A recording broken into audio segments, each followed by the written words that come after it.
Ton cerveau a déjà pris cette décision. 7 secondes avant même que tu n'en aies conscience, l'interrupteur est basculé. Ce n'est pas une figure de style, mais une réalité neurologique mesurée. Avant même que tu ne ressentes l'intention d'agir, une cascade d'événements électriques et chimiques s'est déjà déroulée, déterminant ton prochain mouvement. Vraiment ? Aujourd'hui, nous allons plonger dans le mécanisme neurologique sidérant qui sous-tend ce que nous percevons comme nos choix volontaires, et tu vas comprendre comment ton cerveau orchestre tes actions bien avant que ton esprit conscient ne s'en rende compte. Prépare-toi à remettre en question la notion même de libre arbitre. Pendant des décennies, nous avons cru que nos décisions provenaient d'un acte conscient de volonté, que notre moi intérieur initiait une pensée, puis une action. Mais les neurosciences ont commencé à démanteler cette vision romantique, morceau par morceau. Le point de bascule est venu de découvertes étonnantes sur ce qu'on appelle la décision prédictive. Imagine ceci, des scientifiques te placent devant un écran. Tu es invité à appuyer sur l'un des deux boutons, gauche ou droite, à n'importe quel moment quand tu en as l'envie. Là est de te souvenir de l'instant précis où tu as ressenti l'impulsion consciente d'appuyer. Pendant ce temps, des scanners IRM surveillent ton activité cérébrale en temps réel. En 2008, une équipe dirigée par le neuroscientifique John Dylan Haynes de l'Institut Max Planck a publié des résultats qui ont secoué le monde scientifique. Dans leur étude parue dans Nature Neuroscience, ils ont observé des motifs d'activité dans le cortex préfrontal et pariétal qui pouvaient prédire quelle main le participant allait utiliser, et ce, jusqu'à 10 secondes avant que la personne ne prenne conscience de sa propre décision. 10 secondes. Ce n'est pas une fraction de seconde, c'est une éternité à l'échelle neurologique.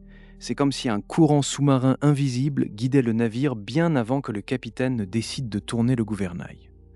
L'information qui détermine ton choix est déjà encodée dans ton cerveau, attendant son signal pour émerger à la surface de ta conscience. Cette découverte fondamentale nous force à repenser la chronologie même de notre volonté. Le libre arbitre, tel que nous l'imaginons, pourrait bien n'être qu'une sensation, une narration que notre cerveau crée après coup pour donner un sens à des processus déjà achevés. Mais comment cette révélation percutante se manifeste-t-elle dans ta vie, dans tes choix quotidiens ? C'est ici que les implications deviennent vertigineuses. Pense aux décisions spontanées que tu prends. Avant, tu pensais choisir ton repas du midi, décider de quelle série regarder le soir, ou même d'envoyer ce message impulsif. Aujourd'hui, réalise que ces choix sont souvent l'aboutissement de processus inconscients complexes, initiés bien avant que tu ne les valides consciemment. Qu'en est-il de cette impulsion soudaine d'acheter quelque chose en ligne ? De cette réplique que tu as lancée sans réfléchir ? L'expérience classique de Benjamin Libet en 1983 avait déjà montré que l'activité électrique cérébrale, appelée potentiel de préparation, précédait l'intention consciente de bouger le poignet d'environ 550 millisecondes. C'était déjà dérangeant. Mais les 7 secondes, les 10 secondes de l'expérience de Haynes, c'est une autre dimension. Cela signifie que ta conscience ne décide pas, elle enregistre une décision déjà prise. Imagine que tu te promènes et que tu vois un nouveau café. Tu penses « Tiens, j'ai envie d'un cappuccino ». Le processus est le suivant. Ton cerveau, confronté à l'odeur du café, au souvenir de cappuccino, à ton niveau de fatigue ou de sucre dans le sang, a déjà commencé à déclencher les circuits neuronaux de l'action.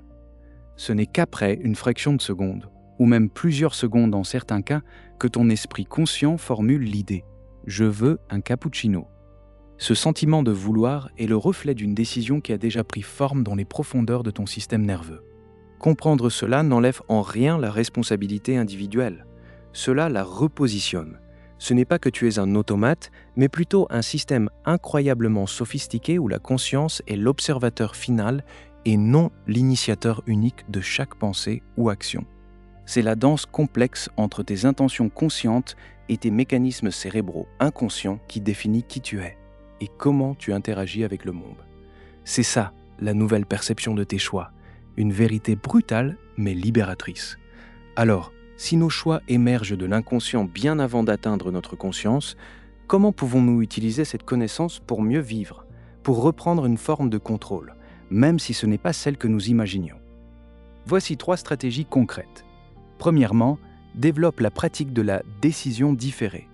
Lorsque tu sens une impulsion forte, qu'il s'agisse d'acheter, de réagir à une nouvelle ou de lancer un jugement, Fais une pause délibérée. 9 fois sur 10, cette impulsion est le reflet d'un processus inconscient qui a déjà pris sa décision. En introduisant un délai, même de quelques secondes, tu permets à ta conscience de rattraper le retard et d'évaluer l'alignement de cette impulsion avec tes valeurs et tes objectifs à long terme. La méthode est simple. Quand tu as une envie, attends 6 minutes. Si l'envie persiste après ce court laps de temps, tu peux alors l'exécuter consciemment. Le résultat attendu est une réduction significative des regrets post-décisionnels et une augmentation de tes choix réfléchis plutôt que réactifs. Deuxièmement, deviens un observateur attentif de tes propres prémices de décision. Avant de prendre une décision, même petite, essaie de percevoir les sensations, les pensées fugaces ou les images mentales qui la précèdent. Tiens un petit carnet de bord pendant quelques jours. Note l'heure, la situation, la décision et tout ce qui s'est passé dans ton esprit ou ton corps juste avant d'en prendre conscience.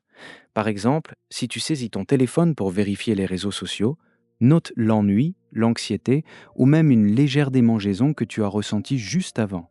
Cet exercice te permet de cartographier les déclencheurs inconscients et les schémas récurrents.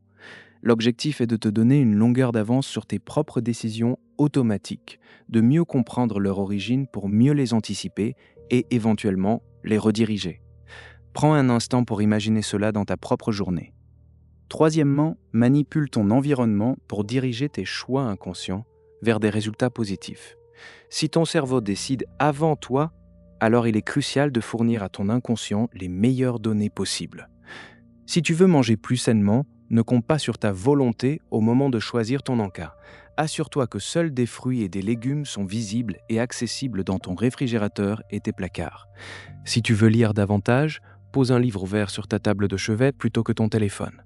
Le principe est d'orienter tes décisions automatiques en manipulant les signaux que ton cerveau reçoit avant même qu'il ne décide de quoi que ce soit. Le résultat ?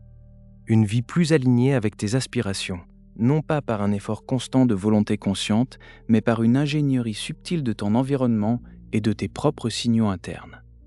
Après avoir compris cela, tu ne te verras plus de la même manière. Tu n'es plus seulement le commandant de ton vaisseau, mais aussi le jardinier de son sol fertile. La notion de libre arbitre ne disparaît pas, elle évolue. Elle devient moins une question d'initiation absolue de chaque pensée et action et plus une question de gestion consciente de cette rivière souterraine de processus inconscients.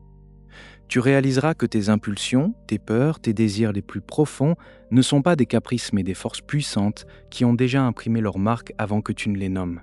Cela te permettra de voir les autres avec une empathie nouvelle. Leurs mauvais choix, leurs réactions démesurées ne sont peut-être pas le signe d'une mauvaise intention consciente, mais le dénouement d'un script cérébral inconscient qui a précédé leur propre compréhension. Tu vas te sentir moins jugé et moins enclin à juger en reconnaissant l'incroyable contreplace qui est derrière chaque action humaine.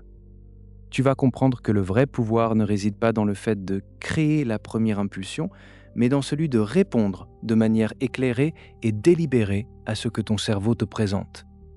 Cette illusion du libre arbitre, loin de t'enlever du pouvoir, t'offre une nouvelle perspective, une carte plus précise du fonctionnement de ton propre esprit. C'est une invitation à explorer les profondeurs insoupçonnées de ta propre conscience. Reste branché pour décrypter d'autres mystères du comportement humain.